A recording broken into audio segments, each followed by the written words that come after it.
ನಮಸ್ಕಾರ ಸ್ನೇಹಿತರೆ, ಹೇಗಿದ್ದಾರೆ ಎಲ್ಲರೂ ಚೆನ್ನಾಗಿದ್ದಾರೆ ಅಂದ್ಕೊಂಡು ಸ್ನೇಹಿತರೆ. ಎಲ್ರಿಗೂ ಮೀಡಿಯಾ ಅಪ್ಡೇಟ್ ಚಾನೆಲ್ನ ಮತ್ತೊಂದು ವಿಡಿಯೋಕ್ಕೆ ಸ್ವಾಗತ ಸುಸ್ವಾಗತ.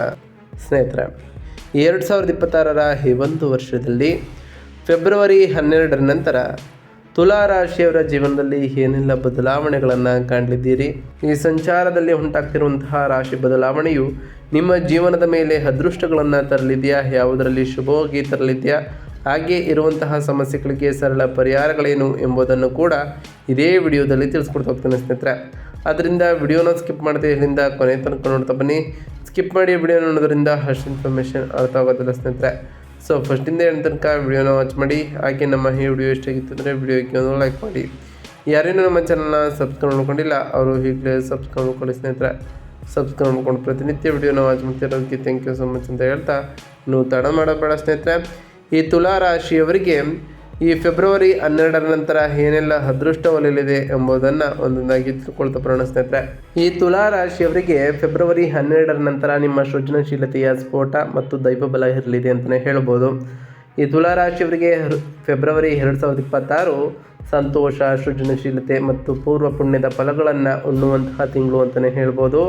ಬ್ರಹ್ಮಾಂಡದ ಶಕ್ತಿಗಳು ಈಗ ನಿಮ್ಮ ಪರವಾಗಿ ಇರಲಿದೆ ಸ್ನೇಹಿತರೆ. ಶುಭಗ್ರಹವಾದಂತಹ ಗುರು ಕೂಡ 9ನೇ ಮನೆಯಾದಂತಹ ಭಾಗ್ಯದ ಸ್ಥಾನದಲ್ಲಿ ಸಂಚರಿಸುತ್ತಾ ನಿಮ್ಮ ರಾಶಿಯನ್ನು ನೋಡ್ತಿರೋ ಕಾರಣ ಎಲ್ಲ ಅಡೆತಡೆಗಳನ್ನು ನಿವಾರಿಸಿ ಆಧ್ಯಾತ್ಮಿಕ ಮತ್ತು ಲೌಕಿಕ ಪ್ರಗತಿಯನ್ನು ತರಲಿದ್ದಾರೆ ಅಂತಲೇ ಹೇಳ್ಬೋದು. ಅದೇ ಸಮಯದಲ್ಲಿ ನಿಮ್ಮ 5ನೇ ಮನೆಯಲ್ಲಿ ಅಂದರೆ ಕುಂಭರಾಶಿಯಲ್ಲಿ ಬೃಹತ್ ಗ್ರಹಗಳ ಸಮಾಗಮವು ಕೂಡ ಆಗ್ತಾ ಹೋಗ್ತದೆ. ಈ ಸ್ಥಾನವು ಪ್ರೇಮ, ಸಂತಾನ ಮತ್ತು ಬುದ್ಧಿಶಕ್ತಿಯನ್ನು ಸೂಚಿಸಲಿದೆ ಅಂತಲೇ ಹೇಳ್ಬೋದು. ನೀವು ಈ ತಿಂಗಳು ಹೆಚ್ಚು ಕಲಾತ್ಮಕವಾಗಿ ಮತ್ತು ಉತ್ಸಾಹದಿಂದ ಇರ್ತೀರಿ. ಹೊಸ ಯೋಜನೆಗಳನ್ನು ಆರಂಭಿಸಲು, ಪ್ರೀತಿಯಲ್ಲಿ ಬೀಳಲು ಅಥವಾ ಮಕ್ಕಳೊಂದಿಗೆ ಗುಣಮಟ್ಟದ ಸಮಯವನ್ನು ಕಳೆಯಲು ಅತ್ಯಂತ ಸೂಕ್ತವಾದಂತಹ ಸಮಯ ಈ ಫೆಬ್ರವರಿ 12ರ ನಂತರ ಅಂತಲೇ ಹೇಳ್ಬೋದು ಸ್ನೇಹಿತರೆ. ಇನ್ನು ಈ ರಾಶಿಯವರಿಗೆ ಈ ಫೆಬ್ರವರಿ 12ರ ನಂತರ ಏನೆಲ್ಲ ಬದಲಾವಣೆಯನ್ನು ಕಾಣಲಿರಿ ತುಲಾ ರಾಶಿಯವರು ಅಂತ ನೋಡೋಕ್ಕೂ ಮುಂಚೆ ಈ ತುಲಾ ರಾಶಿಯವರಿಗೆ ಈ ತಿಂಗಳು ಇರುವಂತಹ ಪ್ರಮುಖ ಗ್ರಹ ಸಂಚಾರದ ವಿಚಾರಕ್ಕೆ ಬಂದ್ಬಿಡೋಣ ಸ್ನೇಹಿತರೆ.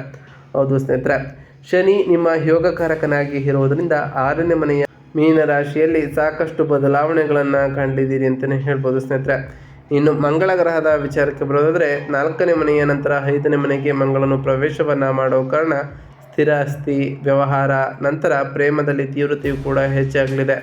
ಇನ್ನು ಸೂರ್ಯಗ್ರಹದ ವಿಚಾರಕ್ಕೆ ಬರೋದಾದರೆ 5ನೇ ಮನೆಯ ಕುಂಭರಾಶಿಯಲ್ಲಿ ಸೂರ್ಯನು ಇರಲಿದ್ದು ಪ್ರತಿಭೆಗೆ ಮನ್ನಣೆ ಮತ್ತು ಹೂಡಿಕೆ ವಿಚಾರದಲ್ಲಿ ಪ್ರಭಾವವನ್ನು ಸೂರ್ಯನು ಬೀರಲಿದ್ದಾರೆ ಅಂತಲೇ ಹೇಳ್ಬೋದು.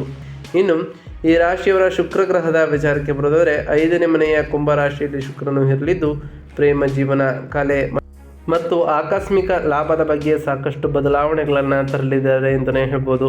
ಇನ್ನು ಗುರುಗ್ರಹದ ವಿಚಾರಕ್ಕೆ ಬರೋದಾದರೆ 9ನೇ ಮನೆಯ ಮಿಥುನ ರಾಶಿಯಲ್ಲಿ ಗುರು ಇರಲಿದ್ದು ಭಾಗ್ಯೋದಯ, ಉನ್ನತ ಶಿಕ್ಷಣ ಮತ್ತು ಪ್ರಯಾಣದ ವಿಚಾರದಲ್ಲಿ ಸಾಕಷ್ಟು ಬದಲಾವಣೆಗಳನ್ನು ಕಾಣಲಿದ್ದೀರಿ ಅಂತಲೇ ಹೇಳ್ಬೋದು ಸ್ನೇಹಿತರೆ. ಇನ್ನು ಈ ರಾಶಿಯವರ ವೃತ್ತಿ ಮತ್ತು ವ್ಯವಹಾರದ ವಿಚಾರಕ್ಕೆ ಬರೋದಾದರೆ ಈ ಫೆಬ್ರವರಿ 12ರ ನಂತರ ನಿಮ್ಮ ವೃತ್ತಿ ಜೀವನದಲ್ಲಿ ನಿಮ್ಮ ವಿನೂತನ ಆಲೋಚನೆಗೆ ಈ ತಿಂಗಳು ಭಾರಿ ಬೆಲೆ ಸಿಗಲಿದೆ ಅಂತಲೇ ಹೇಳ್ಬೋದು. 5ನೇ ಮನೆಯ ಬಲದಿಂದಾಗಿ ನೀವು ಆಲೋಚನಾ ಕ್ರಮದಲ್ಲಿ ಬದಲಾವಣೆಗಳನ್ನು ತರ್ತಾ ಹೋಗ್ತೀರಿ.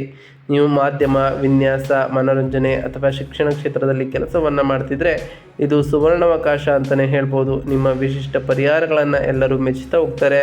9ನೇ ಮನೆಯಲ್ಲಿರುವಂತಹ ಗುರುವು ಸಲಹೆಗಾರರು ಮತ್ತು ಶಿಕ್ಷಕರಿಗೆ ವೃತ್ತಿಯಲ್ಲಿ ಉನ್ನತ ಸ್ಥಾನವನ್ನು ತಂದುಕೊಡಲಿದ್ದಾರೆ ಅಂತಲೇ ಹೇಳ್ಬೋದು ಸ್ನೇಹಿತರೆ. 6ನೇ ಮನೆಯಲ್ಲಿರುವಂತಹ ಶನಿಯು ನಿಮ್ಮನ್ನು ಸೋಮಾರಿ ಆಗದಂತೆ ನೋಡ್ಕೊಳ್ತಾ ಹೋಗ್ತಾರೆ. ದೈನಂದಿನ ಕೆಲಸಗಳಲ್ಲಿ ಶಿಸ್ತಿನಿಂದ ಪೂರ್ಣಗೊಳಿಸಲು ಇದು ಒತ್ತಾಯಿಸಲಿದೆ ಅಂತಲೇ ಹೇಳ್ಬೋದು. ಕೆಲಸದ ಸ್ಥಳದಲ್ಲಿ ಕೆಳ ಹಂತದ ನೌಕರರೊಂದಿಗೆ ಸಣ್ಣ ಪುಟ್ಟ ಭಿನ್ನಾಭಿಪ್ರಾಯಗಳು ಕೂಡ ಬರ್ಬೋದು. ಆದರೆ ನಿಮ್ಮ ಮಾತುಗಾರಿಕೆ ಮತ್ತು ವಿವೇಚನೆಯಿಂದ ನೀವು ಆ ಪರಿಸ್ಥಿತಿಯನ್ನು ಸುಲಭವಾಗಿ ನಿಭಾಯಿಸ್ಕೊಳ್ತಾ ಹೋಗ್ತೀರಿ ಅಂತಲೇ ಹೇಳ್ಬೋದು. ಇನ್ನು ಈ ರಾಶಿಯವರ ಆರ್ಥಿಕತೆ ಮತ್ತು ಹಣಕಾಸಿನ ವಿಚಾರದ ಬಗ್ಗೆ ಮಾತನಾಡ್ತಾ ಬರೋದಾದರೆ ಆರ್ಥಿಕವಾಗಿ ಇದು ಭರವಸೆಯ ತಿಂಗಳು ಅಂತಲೇ ಹೇಳ್ಬೋದು. ವಿಶೇಷವಾಗಿ ಶೇರ್ ಮಾರ್ಕೆಟ್ ಅಥವಾ ವ್ಯಾಪಾರದಲ್ಲಿ ತೊಡಗಿರುವವರಿಗೆ ಶುಭ ಫಲಗಳು ದೊರೆಯಲಿದೆ. 5ನೇ ಮನೆಯ ಹೂಡಿಕೆಯು ಕೂಡ ಸೂಚಿಸಲಿದೆ ಮತ್ತು ಅಲ್ಲಿ ಲಾಭಾಧಿಪತಿಯಾದಂತಹ ಸೂರ್ಯ ಮತ್ತು ರಾಶಿ ಅಧಿಪತಿಯ ಶುಕ್ರನು ಇರೋದರಿಂದ ಧನಯೋಗ ನಿರ್ಮಾಣವಾಗುವ ಕಾರಣ ಹಳೆಯ ಹೂಡಿಕೆಗಳಿಂದ ಅಥವಾ ಸೃಜನಶೀಲ ಕೆಲಸಗಳಿಂದ ಉತ್ತಮವಾದ ಹಣವೂ ಕೂಡ ಬರಲಿದೆ. ಮನೋರಂಜನೆ ಅಥವಾ ಮಕ್ಕಳಿಗಾಗಿ ಹಣ ವ್ಯಯಿಸುವಂತಹ ಸಾಧ್ಯತೆಯೂ ಕೂಡ ಇರಲಿದ್ದು ಒಂದು ಎಚ್ಚರಿಕೆ ಏನಂತಂದರೆ ಮನೆಯಲ್ಲಿರುವಂತಹ ರಾಹುವು ಅತಿಯಾದ ಆಸೆಯನ್ನು ಹುಟ್ಟಿಸ್ಬೋದು. ಹಠಾತ್ ಶ್ರೀಮಂತರಾಗುವ ಯೋಚನೆಗಳಿಗೆ ಮಾರು ಹೋಗಬೇಡಿ ಸ್ನೇಹಿತರೆ. ಜೂಜಾಟದಿಂದ ಸಾಕಷ್ಟು ದೂರವಿರಿ. ಬುಧನ ಚತುರತೆಯಿಂದ ಮಾಡುವ ವಿವೇಚನಾಯುತವಾದಂತಹ ಹೂಡಿಕೆ ಮಾತ್ರ ನಿಮಗೆ ಲಾಭವನ್ನು ತಂದೊಡ್ಡಲಿದೆ. ತಿಂಗಳ ಮೊದಲ ವಾರದಲ್ಲಿ ಸ್ಥಿರಾಸ್ತಿ ವ್ಯವಹಾರಗಳಿಂದ ಉತ್ತಮವಾದ ಲಾಭವನ್ನು ಕಂಡಿರ್ತೀರಿ. ಅದರಿಂದ ಸಾಕಷ್ಟು ಬದಲಾವಣೆಗಳನ್ನು ಈ ರಾಶಿಯವರು ಕಾಣ್ತಾ ಹೋಗ್ತೀರಿ ಅಂತಲೇ ಹೇಳ್ಬೋದು. ಇನ್ನು ಈ ರಾಶಿಯವರ ಆರೋಗ್ಯ ಮತ್ತು ಶಿಕ್ಷಣದ ವಿಚಾರಕ್ಕೆ ಬರೋದಾದರೆ, ಆರೋಗ್ಯದ ವಿಚಾರದಲ್ಲಿ ಈ ತುಲಾ ರಾಶಿಯವರಿಗೆ ಈ ಫೆಬ್ರವರಿ 12ರ ನಂತರ ಲಗ್ನದ ಮೇಲೆ ಗುರು ಇರೋ ಕಾರಣ, ಗುರು ದೃಷ್ಟಿ ಇರೋ ಕಾರಣ ನಿಮ್ಮ ಆರೋಗ್ಯ ಸಾಮಾನ್ಯವಾಗಿ ಉತ್ತಮವಾಗಿರ್ತದೆ.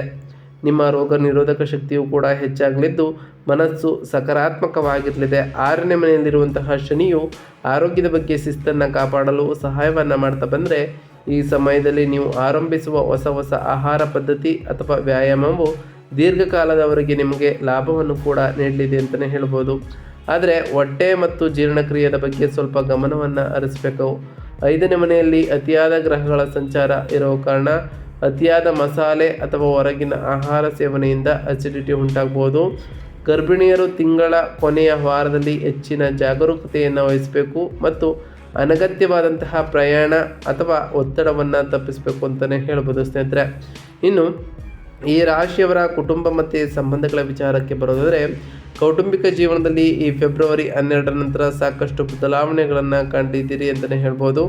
ಈ ಫೆಬ್ರವರಿ 12ರ ನಂತರ ಕುಟುಂಬ ಮತ್ತು ಸಂಬಂಧಗಳ ವಿಚಾರದಲ್ಲಿ ಏನೆಲ್ಲ ಬದಲಾವಣೆಯನ್ನು ಕಂಡಿದ್ದೀರಿ ಅನ್ನೋದ್ರ ವಿಚಾರಕ್ಕೆ ಬರೋದಾದರೆ, ಪ್ರೇಮ ಜೀವನದಲ್ಲಿ ಹೊಸ ಸಂಚಲನ ಮೂಡಲಿದೆ ಅಂತಲೇ ಹೇಳ್ಬೋದು. ನಿಮ್ಮ 5ನೇ ಮನೆಯ ಅನೇಕ ಗ್ರಹಗಳಿಂದ ತುಂಬುವ ಕಾರಣ ಪ್ರೇಮ ಸಂಬಂಧಗಳಲ್ಲಿ ಹೆಚ್ಚಿನ ತೀವ್ರತೆಯೂ ಕೂಡ ಇರಲಿದೆ. ಅವಿವಾಹಿತರಿಗೆ ವಿಭಿನ್ನ ವ್ಯಕ್ತಿತ್ವದ ಸಂಗಾತಿ ದೊರೆಯುವಂತಹ ಸಾಧ್ಯತೆಯೂ ಕೂಡ ಇರಲಿದೆ. ಆಕರ್ಷಣೆ ಮತ್ತು ಭಾವನೆಗಳು ಈ ತಿಂಗಳು ಉತ್ತುಂಗದಲ್ಲಿ ಇರ್ತವೆ. ಈಗಾಗಲೇ ಸಂಬಂಧದಲ್ಲಿ ಇರುವವರಿಗೆ ಪರಸ್ಪರ ಪ್ರೀತಿ ಮತ್ತು ವಿಶ್ವಾಸವೂ ಕೂಡ ಹೆಚ್ಚಾಗಲಿದೆ ಅಂತಲೇ ಹೇಳ್ಬೋದು. ಕುಟುಂಬದಲ್ಲಿ ಮಕ್ಕಳ ವಿಷಯದಲ್ಲಿ ಹೆಚ್ಚಿನ ಸಮಯವನ್ನು ಈ ಟೈಮ್ನಲ್ಲಿ ಕಳೀತಾ ಹೋಗ್ತೀರಿ. ಅವರ ಶಿಕ್ಷಣ ಅಥವಾ ಪ್ರಗತಿಯಲ್ಲಿ ನೀವು ಭಾಗಿಯೂ ಕೂಡ ಆಗ್ತಾ ಹೋಗ್ತೀರಿ. ಅದರಲ್ಲೂ ಮಕ್ಕಳಿಲ್ಲದ ದಂಪತಿಗಳಿಗೆ ಸಂತಾನ ಪ್ರಾಪ್ತಿಯ ವಿಷಯದಲ್ಲಿ ಶುಭವಾರ್ತೆ ಕೇಳುವಂತಹ ಸಾಧ್ಯತೆಯೂ ಕೂಡ ಇರಲಿದೆ. ಅಂದರೆ ಸಂತಾನ ಯೋಗ ಗೋಚರಿಸುವಂತಹ ಸಾಧ್ಯತೆಯೂ ಕೂಡ ಇರಲಿದೆ. ಆದರೆ ತಿಂಗಳ ಕೊನೆಯಲ್ಲಿ ಮಕ್ಕಳ ವರ್ತನೆಯಲ್ಲಿ ಸ್ವಲ್ಪ ಹಠ ಕಂಡು ಬರಬಹುದು ಅಥವಾ ಆಟವಾಡುವಾಗ ಅವರಿಗೆ ಸಣ್ಣ ಪುಟ್ಟ ಗಾಯಗಳು ಕೂಡ ಆಗುವಂತಹ ಸಾಧ್ಯತೆ ಇರಲಿದೆ ಅಂತಲೇ ಹೇಳ್ಬೋದು ಸ್ನೇಹಿತರೆ. ಇನ್ನು ಈ ರಾಶಿಯವರ ಶೈಕ್ಷಣಿಕ ವಿಚಾರದ ಬಗ್ಗೆ ಮಾತನಾಡ್ತಾ ಬರುತ್ತಾರೆ. ಶೈಕ್ಷಣಿಕವಾಗಿ ಇದು ಅದ್ಭುತವಾದಂತಹ ಸಮಯ ಅಂತಲೇ ಹೇಳ್ಬೋದು. 5ನೇ ಮನೆಯು ಬುದ್ಧಿವಂತ ಮತ್ತು ಕಲಿಕಾ ಸಾಮರ್ಥ್ಯವನ್ನು ಸೂಚಿಸಲಿದೆ. ಅಲ್ಲಿ ಸೂರ್ಯ ಮತ್ತು ಬುಧ ಇರೋದರಿಂದ ನಿಮ್ಮ ಗ್ರಹಣ ಶಕ್ತಿ ಇನ್ನಷ್ಟು ಚುರುಕಾಗಲಿದೆ. ಸ್ಪರ್ಧಾತ್ಮಕ ಪರೀಕ್ಷೆಗಳು, ಕ್ವಿಜ್ ಅಥವಾ ಸ್ಪರ್ಧಾ ಚಟುವಟಿಕೆಗಳಲ್ಲಿ ನೀವು ಜಯಶಾಲಿಗಳು ಆಗಿದ್ದರೆ, ಕಲೆ, ಫ್ಯಾಷನ್ ಅಥವಾ ಉನ್ನತ ಶಿಕ್ಷಣಕ್ಕಾಗಿ 9ನೇ ಮೇಲಿನ ಗುರುವು ವರದಾನವಾಗಿ ಇರಲಿದ್ದಾರೆ ಅಂತಲೇ ಹೇಳ್ಬೋದು. ವಿದೇಶಿ ವಿಶ್ವವಿದ್ಯಾಲಯಕ್ಕೆ ಅರ್ಜಿ ಸಲ್ಲಿಸಲು ಇದು ಸಕಾಲವಾದಂತಹ ಸಮಯವಿದೆ. ಆದ್ದರಿಂದ ಈ ಟೈಮನ್ನು ಸದುಪಯೋಗಪಡಿಸಿಕೊಳ್ಳಿ. ಆದರೆ ರಾಹುವಿನ ಪ್ರಭಾವದಿಂದ ಸ್ನೇಹಿತರಿಗೆ ಅತಿಯಾದ ಸಮಯ ಕಳೆದು ಓದನ್ನು ನಿರ್ಲಕ್ಷಿಸಬಹುದು. ಅದರಿಂದ ಓದಿನ ಮೇಲೆ ಹೆಚ್ಚಿನ ಗಮನವನ್ನು ಕೊಡ್ತಾ ಬನ್ನಿ ಅಂತಲೇ ಹೇಳ್ಬೋದು ಸ್ನೇಹಿತರೆ. ಇನ್ನು ಈ ಫೆಬ್ರವರಿ 12ರ ನಂತರ ಈ ತುಲಾ ರಾಶಿಯವರು ಮಾಡಬೇಕಾಗಿರುವಂತಹ ಸರಳ ಪರಿಹಾರ ಕ್ರಮಗಳೇನು ಅನ್ನೋದ್ರ ವಿಚಾರಕ್ಕೆ ಬರೋದಾದರೆ, ಈ ಅದೃಷ್ಟದ ಅವಧಿಯನ್ನು ಸದುಪಯೋಗಪಡಿಸಿಕೊಳ್ಳಲು ಮತ್ತು ನಕಾರಾತ್ಮಕ ಶಕ್ತಿಯನ್ನು ತಡೆಯಲು ನಾವು ತಿಳಿಸ್ಕೊಡುವಂತಹ ಸರಳ ಪರಿಹಾರಗಳನ್ನು ಮಾಡ್ತಾ ಬನ್ನಿ ಸ್ನೇಹಿತರೆ. ಮೊದಲನೇದಾಗಿ, ನಿಮ್ಮ ರಾಶಿ ಅಧಿಪತಿ ಶುಕ್ರನ ಬಲವನ್ನು ಇನ್ನಷ್ಟು ಹೆಚ್ಚಿಸಲು ಪ್ರತಿ ಶುಕ್ರವಾರದಂದು ತಾಯಿ ಜಗನ್ಮಾತೆಯಾದಂತಹ ಲಕ್ಷ್ಮೀದೇವಿಗೆ ಪೂಜೆಯನ್ನು ಸಲ್ಲಿಸಿ, ಲಕ್ಷ್ಮೀದೇವಿಗೆ ಪ್ರಿಯವಾಗಿರುವಂತಹ ಬಿಳಿ ಹೂಗಳನ್ನು ಅರ್ಪಿಸಿ ಪೂಜೆಯನ್ನು ಸಲ್ಲಿಸೋದ್ರಿಂದ ನಿಮ್ಮ ಮನೆಯಲ್ಲಿ ಸುಖ ಸಮೃದ್ಧಿಯ ಜೊತೆಗೆ ಸಂಪತ್ತು ಕೂಡ ಹೆಚ್ಚಾಗಲಿದೆ ಸ್ನೇಹಿತರೆ. ನೀವು ಅಂದುಕೊಂಡಿರುವಂತಹ ಕಾರ್ಯಗಳು ಕೂಡ ಯಾವುದೇ ಅಡೆತಡೆ ಇಲ್ಲದೆ ನೆರವೇರುತ್ತಾ ಹೋಗ್ತದೆ. ಹಾಗೆಯೇ ಪ್ರತಿ ಗುರುವಾರದಂದು 9ನೇ ಮನೆಯಲ್ಲಿನ ಗುರುವಿನ ಶುಭ ಫಲಗಳಿಗಾಗಿ ಪ್ರತಿ ಗುರುವಾರ ದೇವಸ್ಥಾನಕ್ಕೆ ಭೇಟಿ ನೀಡಿ ಅಥವಾ ಗುರು ಸಮಾನ ವ್ಯಕ್ತಿಗಳಿಗೆ ಗೌರವವನ್ನು ನೀಡಿ ಸ್ನೇಹಿತರೆ. ಇದರಿಂದ ಸಾಕಷ್ಟು ಬದಲಾವಣೆಗಳನ್ನು ನಿಮ್ಮ ಜೀವನದಲ್ಲಿ ಕಾಣಬಹುದಾಗಿದೆ. ನೀವು ಅಂದುಕೊಂಡಿರುವಂತಹ ಕಾರ್ಯಗಳು ಕೂಡ ನೆರವೇರ್ತಾ ಹೋಗ್ತದೆ. ಪ್ರತಿ ಗುರುವಾರ ಓಂ ಗುರುಭ್ಯೋ ನಮಃ ಎಂಬ ಮಂತ್ರವನ್ನು ಜಪಿಸೋದ್ರಿಂದ ಆ ಗುರುದೇವರ ಆಶೀರ್ವಾದವೂ ಕೂಡ ಸಿಗಲಿದೆ. ಪ್ರತಿ ಶನಿವಾರದಂದು ಓಂ ಶಂ ಶನೈಶ್ವರಾಯ ನಮಃ ಎಂಬ ಮಂತ್ರವನ್ನು ಜಪಿಸಿ, ಹಾಗೆ ಸಾಧ್ಯವಾದರೆ ಶನಿದೇವರ ದೇವಾಲಯಕ್ಕೆ ತೆರಳಿ ಶನಿದೇವರಿಗೆ ಪ್ರಿಯವಾಗಿರುವಂತಹ ಕಪ್ಪು ಎಳ್ಳಿನ ಬತ್ತಿಯನ್ನು ಶನಿದೇವರ ದೇವಸ್ಥಾನದಲ್ಲಿ ಹಚ್ಚೋದ್ರಿಂದ ಸಾಕಷ್ಟು ಬದಲಾವಣೆಗಳನ್ನು ಈ ರಾಶಿಯವರು ನಿಮ್ಮ ಜೀವನದಲ್ಲಿ ಕಾಣಬಹುದಾಗಿದೆ. ನೀವು ಅಂದುಕೊಂಡಿರುವಂತಹ ಕಾರ್ಯಗಳು ಕೂಡ ಯಾವುದೇ ಅಡೆತಡೆ ಇಲ್ಲದೆ ನೆರವೇರ್ತಾ ಬರ್ತದೆ ಸ್ನೇಹಿತರೆ. ಹಾಗೆಯೇ 5ನೇ ಮನೆಯ ರಾಹುವಿನಿಂದ ಉಂಟಾಗ್ತಿರುವಂತಹ ಗೊಂದಲವನ್ನು ತಡೆಯಲು ಪ್ರತಿದಿನ ಶಿವನ ಧ್ಯಾನವನ್ನು ಮಾಡಿ ಸ್ನೇಹಿತರೆ. ಹಾಗೆಯೇ ಬಡ ವಿದ್ಯಾರ್ಥಿಗಳಿಗೆ ಶಾಲಾ ಪರಿಕರಗಳಾದಂತಹ ಪುಸ್ತಕ, ಪೆನ್ನನ್ನು ದಾನ ಮಾಡಿ. ಇದು ಪಂಚಮ ಭಾವಕ್ಕೆ ಉತ್ತಮವಾದ ಪರಿಹಾರವಾಗಿರುವುದರಿಂದ ನಿಮ್ಮ ಜೀವನದಲ್ಲಿ ಸಾಕಷ್ಟು ಬದಲಾವಣೆಗಳನ್ನು ಕಾಣ್ತಾ ಹೋಗ್ತೀರಿ ಅಂತಲೇ ಹೇಳ್ಬೋದು. ನಾವು ತಿಳಿಸ್ಕೊಟ್ಟಿರುವಂತಹ ಈ ಎಲ್ಲ ಸರಳ ಪರಿಹಾರಗಳನ್ನು ಈ ರಾಶಿಯವರು ಮಾಡಿದ್ದೇ ಆದರೆ ನಿಮ್ಮ ಜೀವನದಲ್ಲಿ ಸಾಕಷ್ಟು ಬದಲಾವಣೆಗಳನ್ನು ಕಾಣ್ತಾ ಬರ್ತೀರಿ. ನೀವು ಅಂದುಕೊಂಡಿರುವಂತಹ ಕಾರ್ಯಗಳು ಕೂಡ ಯಾವುದೇ ಅಡೆತಡೆ ಇಲ್ಲದೆ ನೆರವೇರ್ತಾ ಬರ್ತದೆ ಸ್ನೇಹಿತರೆ. ಇದಾಗಿತ್ತು ಇವತ್ತಿನ ಒಂದು ವಿಡಿಯೋ ಸ್ನೇಹಿತರೆ. ವಿಡಿಯೋ ಇಷ್ಟ ಆಗಿತ್ತು ಅಂದರೆ ವಿಡಿಯೋಗೆ ಒಂದು ಲೈಕ್ ಮಾಡಿ. ಯಾರೇನೂ ನಮ್ಮ ಚಾನಲ್ನ ಸಬ್ಸ್ಕ್ರೈಬ್ ಮಾಡ್ಕೊಂಡಿಲ್ಲ ಅವರು ಈಗಲೇ ಸಬ್ಸ್ಕ್ರೈಬ್ ಮಾಡ್ಕೊಳ್ಳಿ.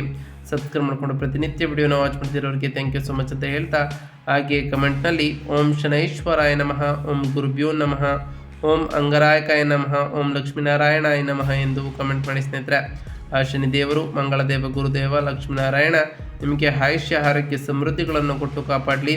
ನೀವು ಅಂದುಕೊಂಡಿರುವಂತಹ ಕಾರ್ಯಗಳು ಯಾವುದೇ ಅಡೆತಡೆ ಇಲ್ಲದೆ ನೆರವೇರಲಿ ಅಂತ ದೇವರಲ್ಲಿ ಕೇಳ್ಕೊಳ್ತಾ ಇವತ್ತಿನ ಒಂದು ವಿಡಿಯೋನ ಮುಗಿಸ್ತಿದ್ದೀನಿ ಸ್ನೇಹಿತರೆ. ಸಿಗ್ತೀನಿ ಮತ್ತೊಂದು ವಿಡಿಯೋದೊಂದಿಗೆ. Thank you for watching.